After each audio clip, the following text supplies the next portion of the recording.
Welcome to Forbes Newsroom. Joining me now is Grant Lally, the publisher of the North Shore Leader.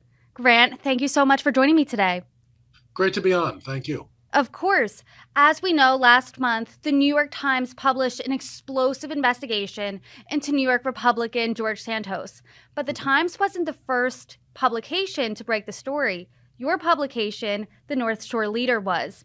Can you describe when you and your paper discovered George Santos maybe wasn't who he said he was?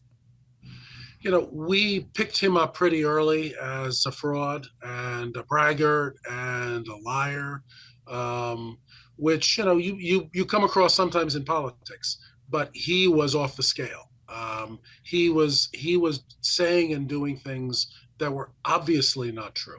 And look, I sat down and I had lunch with him 3 years ago for about an hour and a half, and I asked a lot of very detailed and focused questions, and he was evasive and weirdly bragging and egotistical, and it right from the start it just sat wrong.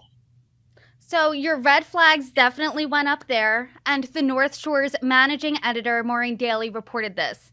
2 years ago, in 2020, Santos's personal financial disclosures claimed that he had no assets over $5,000, no bank accounts, no stock accounts, no real property, a net worth barely above zero.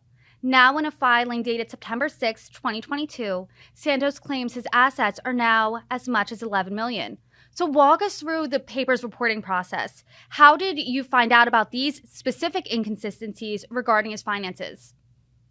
Well, look, he was not a serious candidate initially. He was a token candidate running for a race that no Republican was likely to win, and he was certain not to win in 2020.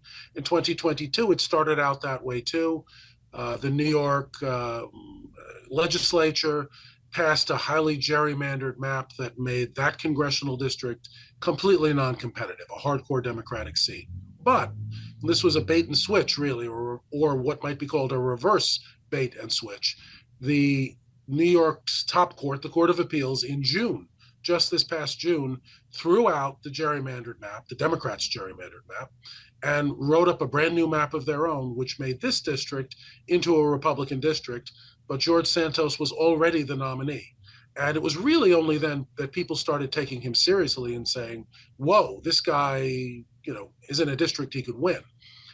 We already knew that, there was something wrong with George Santos, as people used to say around the district. He was already being called George Scamtos by political people who saw something wrong with him. But we really started digging and looking at his finances, and that's where we saw so many anomalies and clearly fraudulent entries in his financial filings. You saw so many anomalies. Earlier, you described this off the scale. He lied about essentially almost every part of his resume: his finances, his employment, his education, his family. Out of all of these, what is the most egregious lie in your opinion? Well, look, lying on the campaign trail is not a crime. Lying on your financial disclosures is not only a crime, it's a federal felony.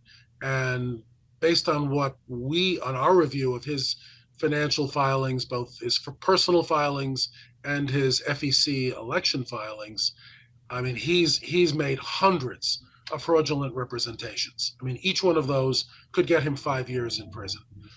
So this guy is looking at decades potentially behind bars. Do you think he will serve this full 2 years? No, I think they're going to expel him at some point. I think he's going to be charged criminally because right now you have over 100 law enforcement agents investigating him.